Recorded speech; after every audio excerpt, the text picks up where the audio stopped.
nas tendas de Sem, só os árabes e judeus são descendentes de Sem através de Abraão.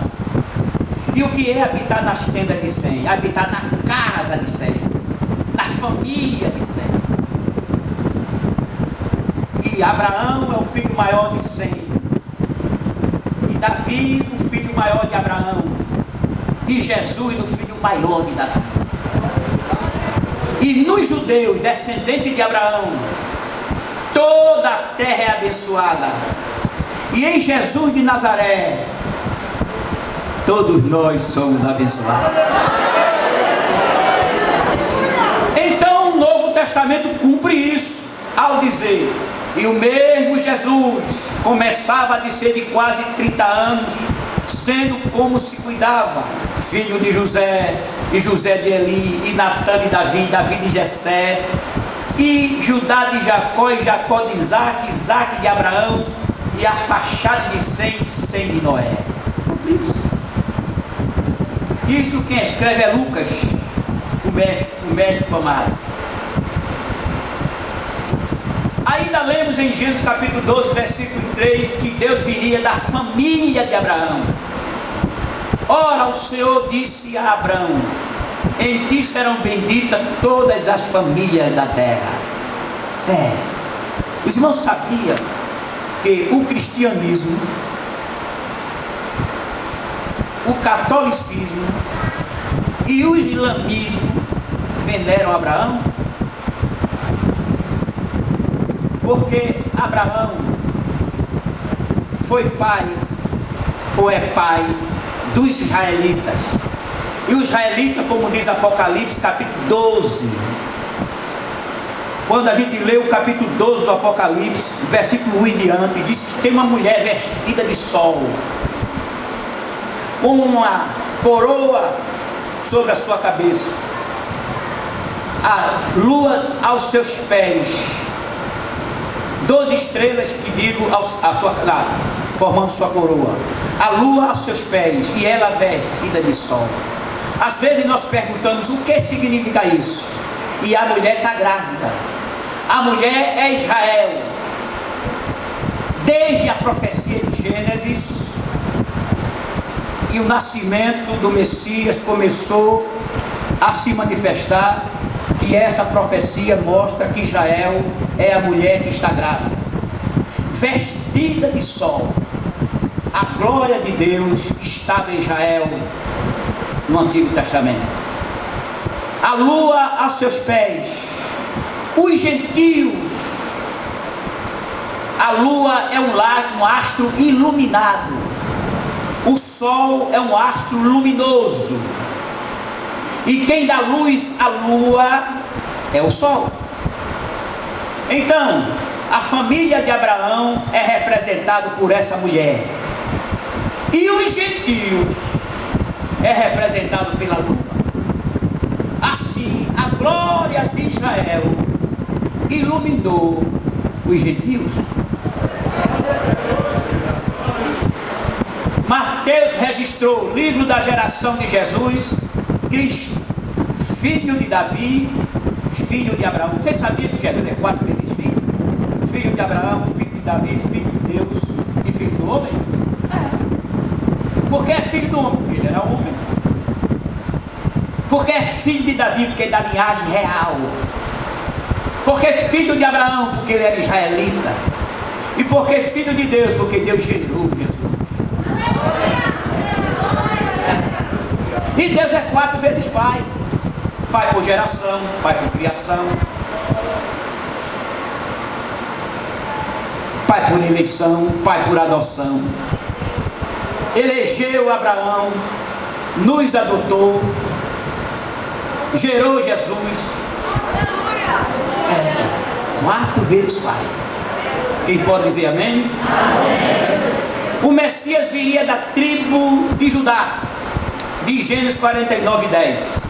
O cetro não se arredará de Judá, nenhum legislador de entre seus pés, até que venha Siló, e a ele se congregarão os povos.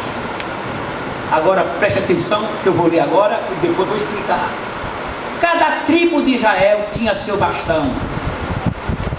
sua marca, algo registrado, com o seu nome escrito com uma vara de arame. O bastão tribal ou a identidade tribal de Judá não deveria desaparecer antes que viesse Siló. Vamos lá. O que é que Jacó está profetizando para Judá? O cetro não se arredará de Judá. Ou seja, Jacó está dizendo que o rei principal que reinaria sobre Israel seria da tribo de Judá. Algum irmão pode dizer, mas o primeiro rei foi Saul. Eu digo a você, Saul era capitão. Nunca foi aceito como rei pelo Senhor Jeová. Quando Samuel disse a ele, quando ele foi matar ou vencer Agag, Samuel disse a ele, se tu tivesse obedecido ao Senhor, o Senhor reconheceria o teu rei. Mas como você não obedeceu, ele já tem alguém melhor do que você para ocupar essa posição. Era Davi. E isso tinha 2 anos do reinado de Saul. 2 anos do reinado de Saul. 8 anos depois Davi nasceu. Que Davi nasceu no ano 10 do rei Saul. Isso aqui é Deus, irmão. Quando ele fala, é tremendamente. Então o cetro viria de Judá e o bastão de entre seus pés. Quando o reino do norte foi levado cativo em 722 a.C., o reino de Judá foi levado 3 vezes cativo pelos babilônios. 605 a.C., 597 e 585 a.C. O rei da Babilônia, com seus capitães, vieram e levaram Judá cativo para a Babilônia. Acabou o reinado em Israel, acabou a descendência de Davi. Não tinha mais Davi, não tinha mais nenhum descendente de Davi no trono. O cetro não se arredará de Judá, arredou, nem o bastão de entre seus pés até que venha Siló. Faltava agora o bastão. Quando o israelita estava em Babilônia, os mestres de Israel criaram o Sinédrio. O Sinédrio era a senadoria, um senado, onde se resolvia as leis de Israel. Então ali estava o bastão tribal. Todas as leis em Israel eram resolvidas no Sinédrio, tanto para matar como da vida, como para perdoar, como para culpar. Era o Sinédrio que fazia isso. Mas no ano 11 da nossa era, o imperador romano mandou 100 soldados ao Sinédrio em Israel. Leram um documento que dizia: a partir de hoje, assim diz César, imperador romano, que o Sinédrio de Israel não tem poder nem sobre a vida, nem sobre a morte de ninguém. Se ele quiser perdoar ou matar, ele tem que ir pedir ao governador da Judéia, que na época de Jesus era Pôncio Pilato. Só ele pode fazer isso, mas nenhum judeu pode fazer. Então, cumpriu-se a profecia. O cetro não se arredará de Judá, nem o bastão de entre seus pés até que venha Siló. Siló era um dos nomes do Messias de Israel, um dos nomes de Jesus. Quando os rabinos entenderam que não havia mais poder tribal, mais poder no Senado de Israel, cobriram-se de cinza, rasgaram suas vestes e disseram: ó Deus de Abraão, de Isaque e de Jacó, não há mais cetro em Israel e não há mais bastão tribal. Cadê Siló? Se eles crescem nas profecias,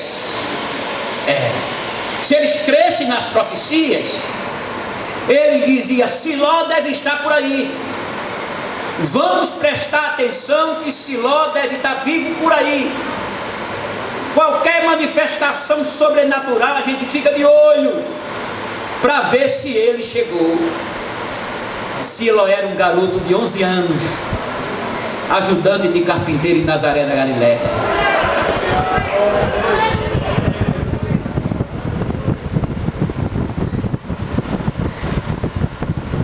Eu sei que as pessoas hoje estão duvidando das profecias. Estão Amém? Está se acabando. Para escutar uma profecia hoje é uma dificuldade. E as pessoas não creem, por isso as pessoas que profetizam têm medo de profetizar. Na minha época de jovem, eu conheci muitas pessoas que profetizavam, conheci muitas.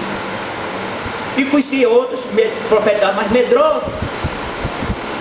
Aí eu via elas irem para o círculo da oração. Aí eu dizia, como é que está? Tudo bem, minha irmã? Ela dizia, tá, irmão Saulo, mas ore por mim. Eu perguntava, por quê? Porque está uma luta tremenda. Ninguém acredita que Deus me usa. Já estou levando uma toalha para enfiar na boca quando Deus me usa. É uma luta. Eu digo, opa, quem não crê que Jesus lhe usa é a senhora. Eu creio não, porque se a senhora cresce que Jesus lhe usava, a senhora não usava a toalha para enfiar na boca, porque a Bíblia diz, abre bem a tua boca que eu encherei.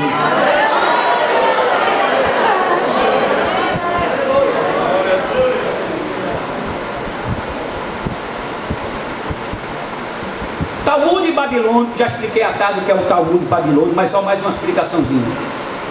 Quando os israelitas estavam em Babilônia, os judeus estavam em Babilônia, eles pegaram o Antigo Testamento e parafrasearam, comentaram o Antigo Testamento.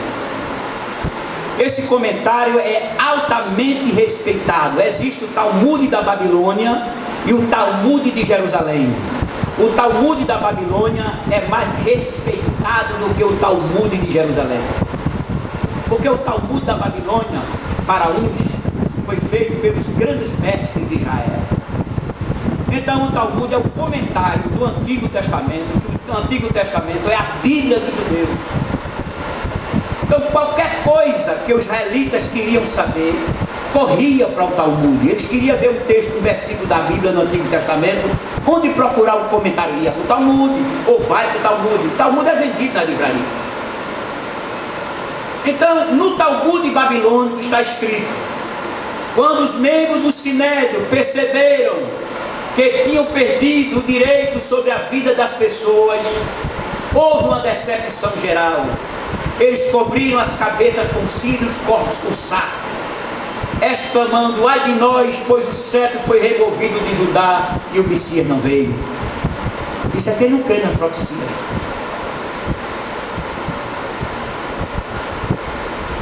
O pastor João Vidal nos contou uma certa vez em São Lourenço. Jesus falou para alguém, ele acompanhou o pastor Vidal de São Lourenço: moço, eu vou te abençoar financeiramente, tanto e tanto, e onde tu botar a mão eu vou abençoar. Passou-se os anos, o moço sofreu, virou homem, e quando se tornou adulto, começou a negociar e começou a prosperar, ficou rico. Uma hora quando ficou rico, os irmãos começaram a dizer, o que é que está acontecendo com ele? Será que está vendendo pó?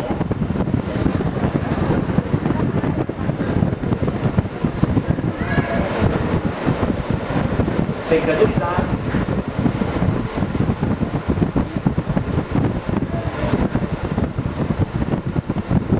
Lemos que Jesus disse ao grupo desses eruditos, lançando em rosto o seu ceticismo nas profecias a respeito do ungido: examinai as Escrituras, porque vós cuidais ter nela a vida eterna, e são elas que de mim testificam, e não quereis vir a mim para teres vida. Jesus lançou em rosto.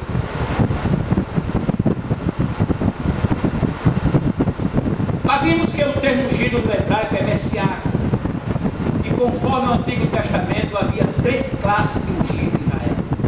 Vamos lá. Havia 3 classes de pessoas ungidas em Israel. Havia o sumo sacerdote ungido com óleo, ungido para interceder. Os sacerdotes, juntamente com Arão, era ungido com sangue, jogava, aspergia sangue sobre eles. Os 4 filhos de Arão e Arão, sangue. Mas chamaram Arão depois, tome um banho, troque de roupa e venha cá. E ungiu Arão com óleo, que era o óleo da alegria, lá de Hebreus 1. E esse óleo dava a Arão o poder de interceder, essa unção deu a Arão o poder de ser intercessor de Israel.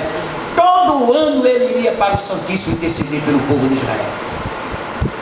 Quando o povo de Israel pediu um rei, e Deus apresentou Saul, ungiu Saul com o Espírito Santo. Quando Saul saiu de cena, entrou Davi, foi ungido com o Espírito Santo. Então o sacerdote, o sumo sacerdote ungido para interceder, o rei ungido para governar. Quando Davi orou no Salmo 51, não afaste de mim o teu espírito, Davi estava dizendo, como aconteceu com Saul, ele estava dizendo, não retire de mim o espírito de governo, como tiraste de Saul. Não era para tirar o Espírito Santo, o espírito de governar, a autoridade de governar. E havia os profetas, porque os sacerdotes pecaram e os reis pecaram, Deus levantou os profetas. E esses profetas também eram ungidos com o Espírito Santo para falar. As qualidades desses profetas eram tão tremendas que Deus escolhia dedo. Eles eram amantes da lei. Deus escolhia um homem que amasse a lei, que amasse o ensino da lei e que odiasse o pecado. E esses homens profetizaram. Diferente do Novo Testamento, nesses homens o Espírito Santo não morava neles. O Espírito Santo estava sobre ele e com ele, mas não morava nele. No Antigo Testamento o Espírito Santo está sobre o crente, com o crente e no crente. A igreja é feita de dois tipos de elementos: o elemento humano e o elemento divino. O elemento humano sujeito às misérias humanas. Já viram quando a luta nos ataca? A gente baixa a cabeça, aqueles homens, e não tem jeito, para mim não tem jeito, Deus esqueceu de mim, acabou-se minha alegria, se Jesus me resolvesse meu problema. Eu digo que se ele fez a promessa já está resolvido.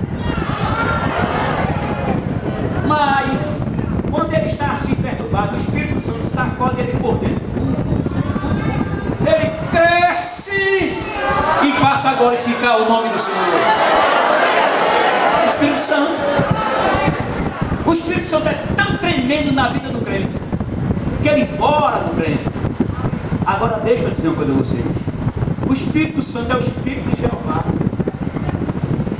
Todo o pensamento de Deus, tudo que Deus tem dentro dele, o Espírito Santo conhece. E está dentro do crente. Veja a distância entre os pensamentos de Deus e o crente. Nenhuma. Quem pode dizer amém? Eu lembro-me que muito antes de eu casar, eu sonhei que estava atacando a minha camisa e olhava pela janela, eu morava no terceiro andar. Eu disse, eita, quando eu casar, eu vou morar num apartamento no terceiro andar. Passou-se uns 15 anos. O conjunto que eu ia morar, aí não estava nem feito. Aí quando eu estou atacando a camisa depois de casado, eu lembrei, aí eu olhei pela janela, só para se cumprir a sonho. Terceiro andar. Sabe o que é? É que Deus traz as coisas que não existem. Ele puxa do amanhã. Olha o que tu vai receber. A marca estende a tua mão, segura, porque é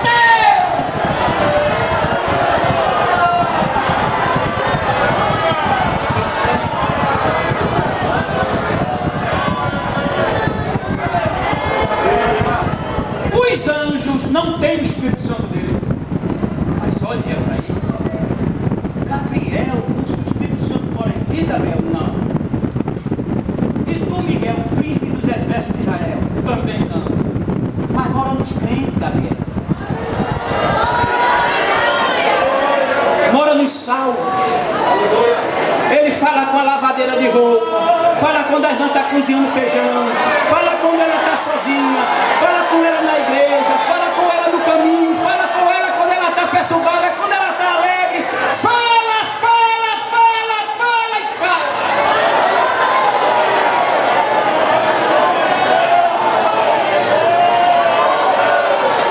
E tem mais uma coisa. pensa que os anjos são maiores do que nós. O bichinho pensa que os anjos são maiores do que nós. Vou dizer uma coisa a vocês. Por enquanto, a gente é assim. Entende? Caminha junto, somos conservos. Mas deixa eu contar outra coisa a vocês. Nós somos a noiva e haverá um casamento. Olha para lá. Com quem a gente vai casar? Com o Rei dos Reis, Senhor dos Senhores. E a igreja será o que? Será a rainha. E quando nós, eu e você, passar por um anjo, ele vai fazer assim: opa!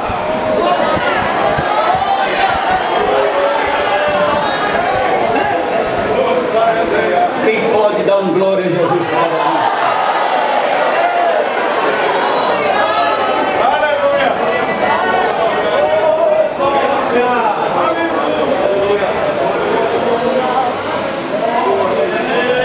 Existe quem triste porque quer. Mas quando você estiver triste, cante um hino. Eu lembro que eu fui humilhado no meio da rua, tão terrivelmente, que ficou aquele corpo aqui dentro de mim, sem poder falar. E minha mente dizia: Senhor, me dê uma palavra, me dê uma palavra. Isso no meio de várias pessoas, sendo humilhado.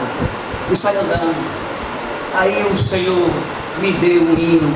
Ele me deu um hino, qualquer coisa para eu acalmar minha alma. Aí eu procurei, ele disse: cante o hino. Eu procurei dentro da harpa, não tinha nada que eu lembrasse, não tinha nada. Eu lembrei de uma estrofe que minha irmã cantava quando eu era gurizinho. Aí eu lembrei, depois de muitos anos, a estrofe diz assim: eu sou um peregrino da estrada, pouco sei.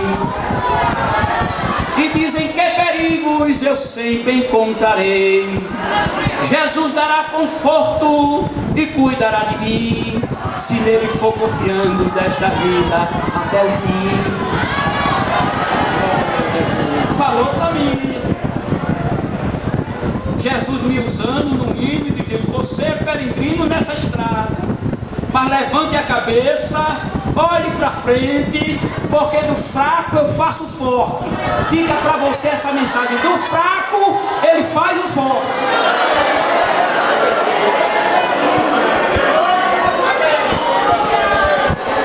Contudo, o Senhor, desde a queda do homem, determinou alguém que viria a ser a solução para os problemas surgidos.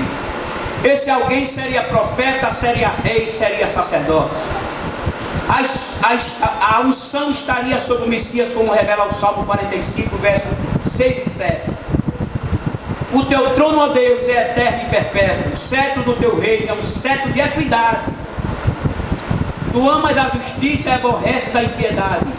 Por isso Deus, o teu Deus, te ungiu com óleo da alegria, mais do que teus companheiros. Sabe o que significa isso? Que a unção do Espírito Santo em Jesus. Agora à tarde a gente estava jantando, o pastor Valber lembrou isso. Tem pessoas que pensam que Jesus fazia milagre porque era Deus. Jesus fazia milagre porque foi ungido. Deus não enviaria seu filho para a guerra desarmado. Vem cá, meu filho. Sim, pai. Entra na água para ser batizado. Aí entrou na água para ser batizado. Agora saia da água. Aí ele saiu da água. O céu se abre. Agora eu estou te revestindo. Estou te armando. Estou te dando a teu armamento para tu vencer Satanás. Tu tem um caminho a percorrer. Teu caminho é fazer milagres, operar, ir para a cruz para salvar o pecador. Aí,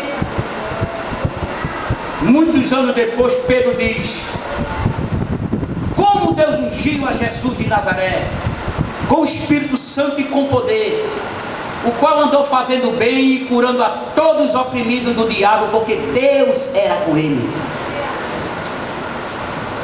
Não porque era dele, porque Deus era com ele. Assim os milagres que Jesus fazia porque era ungido com o Espírito Santo. A esse ungido se congregarão os povos, como diz Ageu 2:7. E farei tremer todas as nações e virá o desejado de todas as nações. Mesmo, observe isso, mesmo conscientemente, a era messiânica é algo desejado por todos os povos. Pois após a queda do homem, a maldição atingiu a natureza, o homem e a sociedade. Você sabia que a natureza está amaldiçoada? Por isso que esse calor terrível, esse frio terrível, é borrasca, é terremoto, é furacão, é maremoto. Tudo isso acontece porque a natureza está entregue à vaidade. Deus disse a Adão: maldita é a terra por causa de você. Viu Adão? E o que isso significa é que todos os problemas produzidos pela maldição da terra vai atingir você e sua descendência. Na vida do Messias, a natureza, o homem e a sociedade serão abençoados e governados por Cristo. Naquele tempo haverá paz universal, como também justiça universal sobre toda a terra.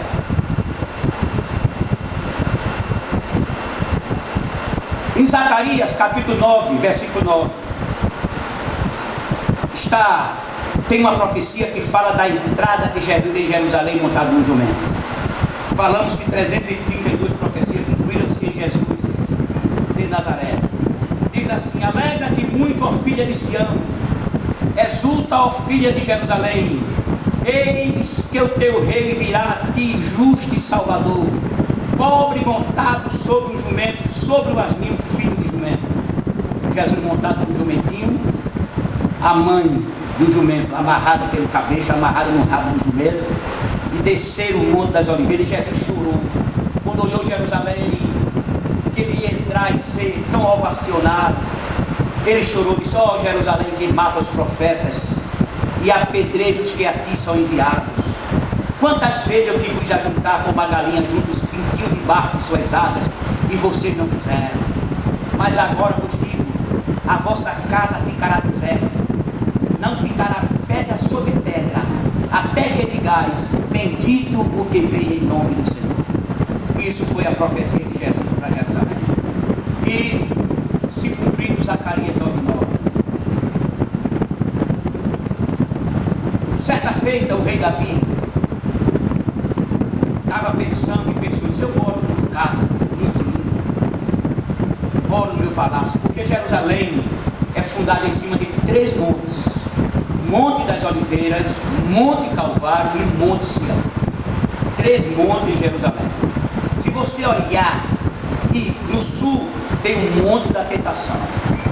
Então, no sul de Israel, Jerusalém e mais para frente, são 4 montes: Monte da Tentação, Monte das Oliveiras, Monte Calvário e Monte Sião.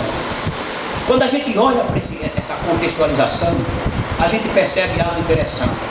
Quando a gente aceita Jesus e entra em Jerusalém, a gente é tentado, mas a gente vai para o Monte das Oliveiras orar. Depois vai para o Calvário para crucificar essa carne. Sem oração não crucifica nada. Depois que crucificar e ser abençoado, vai morar em Sião. Agora, lá no Monte Sião morava o rei Davi. Ele tinha um palácio feito de cedro, e a arca estava na tenda que ele mandou construir, a tenda de tecido, de pano. Tinha uma arca da aliança ali, e Davi chamou os tocadores de Israel para entrar no santuário, para tocar diante da arca da aliança.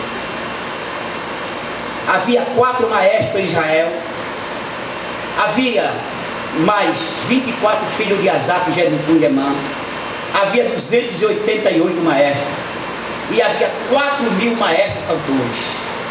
Em época de festa, Davi trazia para fora a arca da aliança e arrumava o pódio, e ficava Asaf, Jedutun, Emã e Quenenias.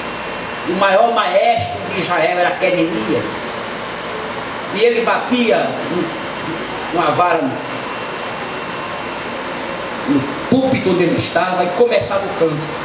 O cântico vinha a Davi, depois para os 4, depois para os 24, depois para os 288 e depois para os 4.000.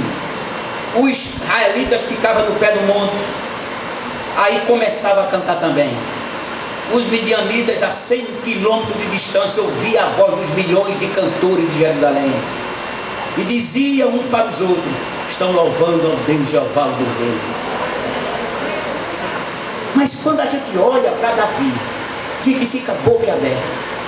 Davi foi um profeta tão tremendo, irmão, que as pessoas muito pouco se prestassem mais atenção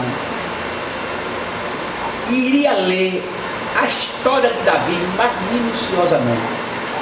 O que Davi fez no Monte Sião com essa arca da aliança, e esses 4 cantores, esses 24 cantores, esses 288 cantores, os 4.000, e o povo no pé do Monte Sião. João, no capítulo 4 e 5 de Apocalipse, teve uma visão. Ele viu no céu Jesus sentado no trono e viu 4 seres viventes, viu 4 anciãos, viu os anjos, mais para frente a miríade de anjos, e ele disse que o canto veio aos 4 seres viventes. Depois os 24 anciãos começaram a cantar, depois todo o céu começou a cantar, emendou o céu e a terra a cantar. Uma visão que Davi teve. Ele era profeta, ungido com o Espírito Santo. Quando ele orava, ele dizia: não alongue de mim a tua mão, escuta o meu gemido. Mas ele louvava o Senhor. Aí quando Davi quis fazer uma cabana, para uma casa, um templo para colocar a arca da aliança, e perguntou a Natan disse: tá bom, boa esse pensamento, pode fazer o tempo que Deus concede que você faça. Aí Natan foi deitar. Quando Natan ia se recolher, o Espírito Santo veio a Natan e disse: olha, volte e diga a Davi que não é ele que vai construir o templo. O templo que vai construir é o filho dele. Aí deu a mensagem a Natan. Natan veio e deu a mensagem a Davi, então eu quero ler para vocês. 2 Samuel 7, 12, 13 e 16. Quando vieres a dormir com teus pais, então farei levantar depois de ti a tua semente, e estabelecerei o seu reino. Este edificará uma casa ao meu nome, e confirmarei o trono do seu reino para sempre. E a tua casa e o teu reino serão firmados para sempre diante de ti, teu trono será firme para sempre. 1000 anos depois, o anjo Gabriel de Samaria: darás à luz um filho e pôr-lhe-ás o nome de Jesus. Este será grande e será chamado Filho do Altíssimo. O Senhor Deus lhe dará o trono de Davi seu pai, e ele reinará eternamente na casa de Jacó, e o seu reino não terá fim. O que quer dizer isso? Que Jesus de Nazaré é o eterno descendente de Davi. Tudo que pertencia a Davi pertence a Jesus. Ele é a família de Davi e o rei descendente de Davi, como falou a Natan. A tua casa e o teu reino serão firmados para sempre. Este é Jesus. Por isso que Jesus disse certa vez: Jerusalém será pisada pelos gentios, até que a plenitude dos gentios termine. Ou seja, eu permito que Jerusalém seja pisada pelos gentios. Até quando, Senhor Jesus? Quando eu vier em glória para acabar com a grande tribulação. Aí quem vai tomar conta sou eu. Eu vou fazer o que tenho que fazer. Vou mandar prender o falso profeta e o anticristo e jogar Satanás no abismo, preso por 1000 anos, e instalar meu reino na terra. Ecos do Salmo 22. O Salmo 22 é um canto lamentoso. Seu clímax é o grito de abandono descrito no Salmo e dado por Jesus quando estava na cruz. Vejamos alguns versículos desse Salmo. Salmo 22, como foi lido na leitura. Deus meu, por que me desamparaste? Por que te alongas das palavras do meu bramido e não me auxilias? Isso é Davi profetizando no Salmo 22. Sabemos que Davi morreu, pela Bíblia, sabemos que Davi morreu em boa velhice, deitado na sua cama.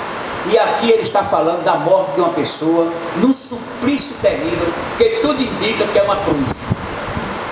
Então, como eco do Salmo 22, Mateus 26, 27, 46 diz: e perto da hora 9, exclamou Jesus em alta voz, dizendo: Eli, Eli, lema sabachthani. Isto é, Deus meu, por que me desamparaste? Salmo 22, versículo 7: todos que me veem zombam de mim, estende os lábios e maneia a cabeça. Esse é um sinal de zombaria, um desprezo àquele a quem são dirigidos. Tudo isso aconteceu com Jesus quando estava pendurado na cruz. As autoridades zombavam, os soldados escarneciam. Um dos malfeitores crucificados blasfemava dele. Os que iam passando blasfemavam dele, meneando a cabeça. Salmo 22, versículo 14a. Como água me derramei, e todos os meus ossos se desconjuntaram. Jesus pendurado na cruz, em forma de espada, os braços pendurados, cravados. Os crucificados, ele tinha as mãos cravadas na cruz, pelo pulso, e os pés cravados, e tinha uma espécie de banqueta, chamava sedécula, abaixo para o crucificado, quando estava cansado dos pés, furado com os cravos, ele sentava naquela sedécula. Mas quando ele sentava, ele fechava os pulmões e não respirava. Aí ele fazia força em cima dos pés, furado com aqueles cravos, para poder respirar. Isso num sol escaldante, 45 graus à sombra. Jesus todo lanhado, todo chicoteado, coroa de espinho na cabeça, cuspido, as costas rasgadas da flagelação. Havia o flagelo, era um tipo de reio com um cabo e 3 tiras, com um pedaço de osso ou chumbo agarrado para bater o tornozelo até a nuca. Quando ele foi pendurado na cruz, a força do seu corpo, ele não tinha força de pendurar-se, porque os pés, ele tinha que fazer força em cima dos cravos. Se desconjuntaram todos os seus olhos, saltaram do lugar. Isso durante 3 horas. Aí colocamos aqui, sob o sol escaldante do Oriente Médio, Jesus suava abundantemente, pois alguém suspenso com os braços esticados, os ossos saltam literalmente de suas juntas, forçado pelo peso da própria pessoa. Aí o versículo 14b diz: o meu coração é como cera, derreteu-se dentro de mim. O sangue de Jesus, o sangue e água saído do lado traspassado de Jesus, foi uma prova médica de que o seu coração havia literalmente arrebentado, cumprindo as palavras de Davi. Peraí, como é que Jesus, se a morte é uma causa penal, Jesus levou nosso pecado, por isso morreu, mas como é que o corpo de Jesus é um corpo saudável, sem vício? Morreu primeiro do que os malfeitores viciados, crucificados também, mas estavam vivos, e Jesus morreu antecipadamente. Porque a prova do sangue e da água saindo do lado traspassado de Jesus prova que o coração de Jesus literalmente arrebentou, deu uma síncope, sua mente ficou tremendamente perturbada, porque os pecados de todos nós estavam sobre ele.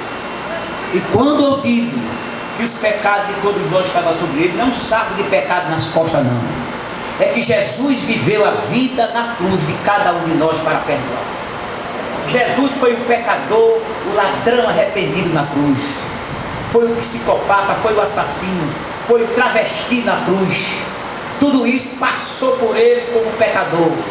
Por isso a angústia foi tanto que ele, angustiado, ele tinha dito no Éden: passe de mim este cálice. Que as pessoas pensam que era a cruz. Não. O cálice era a angústia de se ver pecador diante de Deus. Os pecados dele, aquilo era nojeriza, aquilo ele se nojava. Daí o coração dele explodia. E as pessoas muitas vezes não ligavam muito para isso.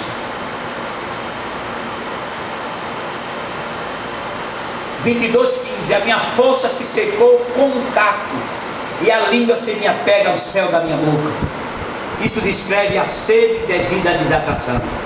E o Salmo 69, versículo 21 diz: deram-me fel por mantimento, e na minha sede me deram a bebedenária.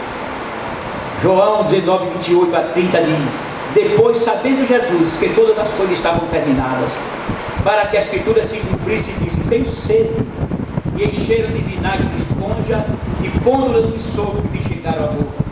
Jesus tomou o vinagre. O vinagre era um tipo de vinho muito azedo e de baixíssimo preço. E o 18 diz: reparte entre si as minhas vestes e lançam sorte sobre a minha túnica.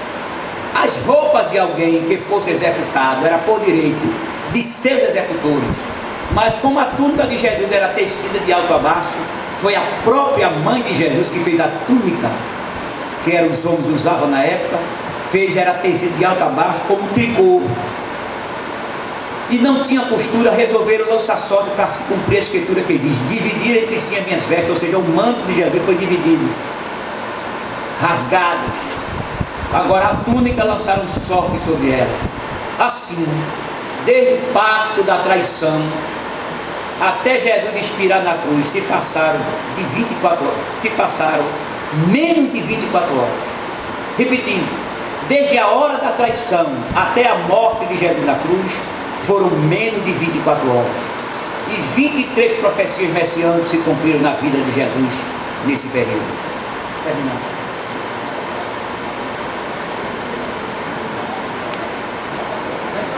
10:09? É que eu estou chegando, preciso olhar direitinho. Então vamos ter mais um texto aqui. Profecias da morte e sepultamento do Messias. Sobre o sepultamento do Messias lemos: e puseram a sua sepultura com os ímpios e com o rico na sua morte, porquanto nunca fez injustiça, nem houve engano na sua boca. Isaías 53, 9. O Messias seria morto e sepultado junto a pessoas ímpias, uma referência a Jesus e aos que foram crucificados à sua direita e à sua esquerda. Contudo, ele seria sepultado como uma pessoa rica. José de Arimateia pediu a Pilatos o corpo de Jesus para sepultá-lo num sepulcro novo, e lhe deu uma sepultura, um termo de rico, porque na boca dele nunca houve dolo e ele nunca praticou injustiça. Veja os prêmios que Deus dá para quem é fiel. Para seus executores, o Messias havia praticado um crime tão hediondo que seu corpo seria sepultado sem honra, sem lágrimas. Porém, foi sepultado com o rico na sua morte. Quando um corpo de um crucificado na antiga Roma, o corpo pertencia ao Estado. O Estado resolvia o que fazer com o corpo. Muitas vezes ele era jogado no Vale de Inon. O Vale de Inon era a queima do lixo. Ali se queimava todo o lixo. Era um lixão de Israel. Então pegava-se animais mortos e pessoas sem estirpe, sem família, muitas vezes jogava no Vale de Inon para ser queimado ali juntamente, principalmente pessoas crucificadas. Mas Jesus não foi tido como um malfeitor e foi sepultado com rico. O modo como ele seria sepultado seria um prêmio, pois a integridade do servo em tudo agradou a Deus. Isaías 53, 9 diz: porquanto nunca fez injustiça, nem houve engano na sua boca. Até seus inimigos disseram que Jesus era justo. Escutemos o que disseram os inimigos de Jesus sobre ele. Judas, após trair a Jesus e considerando tudo o que tinha ouvido e visto, disse: pequei traindo sangue inocente.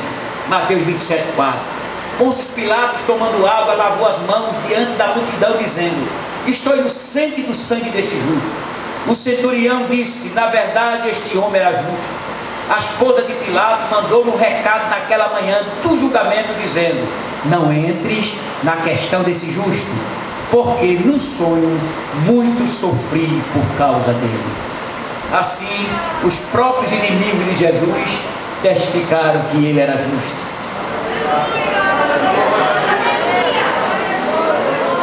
Sobre a ressurreição do Messias, diz o Salmo 16, 9 e 10: portanto está alegre o meu coração, também a minha carne repousará segura. Não deixarás a minha alma no inferno, nem permitirás que o teu santo veja corrupção. No Antigo Testamento havia uma ideia do Sheol. Mas na época de Jesus, os judeus e os apóstolos acreditavam que no centro da terra está localizado o Sheol, o Hades, o inferno. Esse local tem 3 departamentos: lugar de tormento, que vai os pecadores, todo dia vai ter pecador para lá, todo dia. O lugar do abismo, onde fica demônios e até pecadores também, e o paraíso, onde ficava o chamado seio de Abraão. Quando Jesus morreu, que foi sepultado, sua alma foi ao seio de Abraão. E no domingo de manhã ele pegou essas pessoas, as almas do Antigo Testamento, e levou para o céu. Quando ele chegou no Hades, naquela tarde de domingo, aqui na terra, o Hades se encheu de esperança. Ele disse: Abraão, eu sou o cordeiro que Deus proveu. Jeremias, eu sou o Jeová, justiça nossa. Isaías, eu sou o filho da virgem. Davi, eu sou o teu descendente. Agora imagine a alegria no Hades, os glórias, os aleluia, os vivas, e o Messias em pé lá no Hades, aqueles crentes que tinham morrido no Antigo Testamento, esperando a salvação, como disse Simeão, quando botou Jesus ainda pequenininho no braço. Simeão disse: ó Senhor, despede o teu servo em paz, porque meus olhos já viram a tua salvação.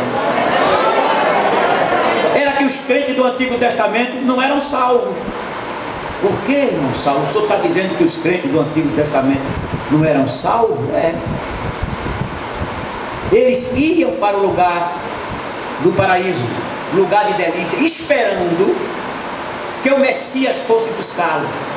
Quando João, capítulo 1, versículo 29 de João diz: eis o Cordeiro de Deus que tira o pecado do mundo, ele estava dizendo os pecados daqueles que morreram para trás, e daqueles que estavam vivendo, e daquele que ainda iria aceitar.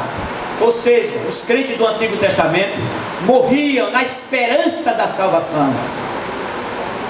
Daí havia uma esperança. Por isso que Simeão disse: despede o teu servo em paz, porque meus olhos já viram a tua salvação. A salvação era pequenininho, estava no braço de Simeão. Assim Davi diz: portanto está alegre o meu coração, também a minha carne repousará segura, pois não deixarás a minha alma no inferno, nem permitirás que o teu santo veja a corrupção. Salmo 16, 9 e 10. E Mateus 1,6, conferir com Atos 2, 25 e 27 diz: já despontava o primeiro dia da semana, quando Maria Madalena e a outra Maria foram ver o sepulcro de Jesus. Mas o anjo disse a elas: eu sei que buscais a Jesus. Que coisa extraordinária! Elas tristes, cabisbaixa, coração pesado. Seu mestre havia sido morto, crucificado. Quando ela chega diante da sepultura, ela vê o varão dizendo: olha, mulheres, eu sei que buscais a Jesus que foi crucificado. Ele não está aqui, porque já ressuscitou, como havia dito. Aí Paulo diz: se Cristo não houvesse ressuscitado, era vã a nossa esperança. No Salmo 110, versículo 1, lê-se: disse o Senhor ao meu Senhor: assenta-te à minha direita, até que eu ponha os teus inimigos por os cabelos dos teus pés. Marcos 16 e 19 escreve: ora, o Senhor, depois de lhe ter falado, foi recebido no céu e assentou-se à direita de Deus. Como as profecias do Antigo Testamento se encaixam no Novo Testamento. Aí se lê que Jesus tanto ascendeu aos céus, como se assentou à direita de Deus, para interceder como sumo sacerdote que é. Os irmãos sabiam que nós somos sacerdotes, e Jesus é o sumo sacerdote? No Antigo Testamento, os sacerdotes ficavam no santo, e o sumo sacerdote ia até o Santíssimo. Hoje, os sacerdotes ficam no lugar santo, e o sumo sacerdote está lá no lugar santíssimo. Quando eu oro, você sabia que Deus não responde a pecador? Deus não escuta a pecador? Não, senhor. Mas é que eu vi umas pecadoras, umas católicas agradecendo que Corme Damião lhe deu um presente. Corme Damião não deu presente a ninguém, não. E como ela recebeu aquela oração da igreja? Quando a igreja se ajoelha: Senhor, visita as pessoas que estão necessitadas de cura. Vai lá e cure, Senhor. Sabe por quê? Porque a igreja é a igreja de sacerdotes, intercessores. é que a gente pede a Jesus, Jesus escuta e diz: Pai, a igreja está pedindo. Deus ao Pai diz: faz conforme a vontade da igreja, filho.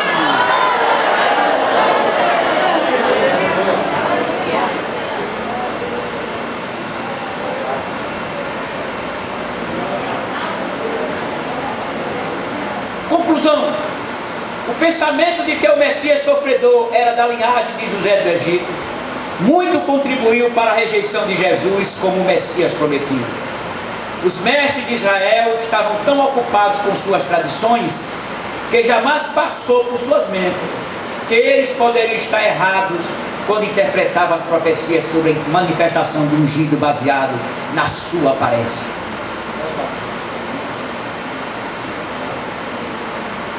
Finalizando, mas eu quero dizer aos irmãos que aí fora ainda restam alguns livros da nossa autoria. O tema do livro é Jesus de Nazaré, o Messias, e o que falamos é coisa muito pouca em relação ao que está escrito no livro.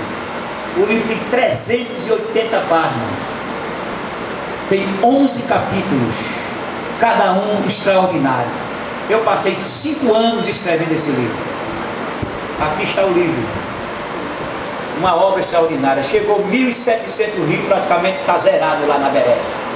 Isso ainda falta a EBO, por isso que você vai buscar outra quantidade para esperar pela EBO. A EBO. Os irmãos aproveitem, que ainda tem alguns exemplares aí, aproveitem e compre, adquire essa obra e valer, para conhecer como o Messias se comportou, que eram os rabinos de Israel, o que aconteceu com Israel depois que o Messias subiu, como Israel sofreu as desgraças na mão dos nazistas, as cruzadas, como mataram o judeu, como acontecia o sofrimento judaico. A moça, o rapaz, precisa ler esse livro. Quando eu era jovem, eu lia a Bíblia, lia livros. Não sabia nunca que Jesus um dia colocaria eu para ser professor da tia dela. Mas um dia ele me disse: vou te colocar num lugar que tu ainda não pode nem saber onde é. Já pensou se naquela época, menino, jovem da igreja, eu soubesse que ia ser professor de ministro? Eu ia agradecer na igreja. Aí não se cumpria. Tá certo? Então os irmãos adquiram em nome de Jesus. Também tem uma apostila aí, só 12,10, parece só tem 8. A apostila custa R$20. Esta apostila, ela tem 212 perguntas com respostas sobre a escatologia bíblica. Os irmãos que adquirirem professor de escola dominical, professora de escola dominical, obreiro, temos aqui, olha, com perguntas e respostas.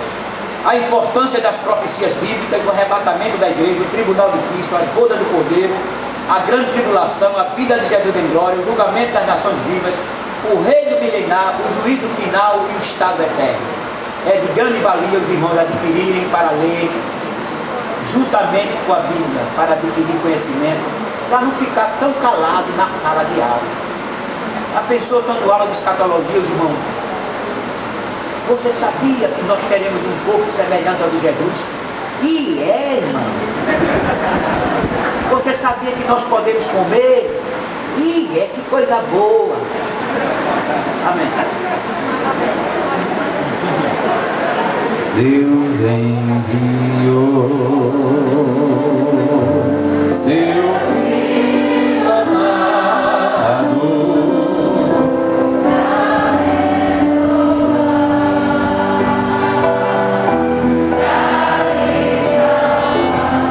Aleluia. Toda a igreja com alegria. Na cruz morreu.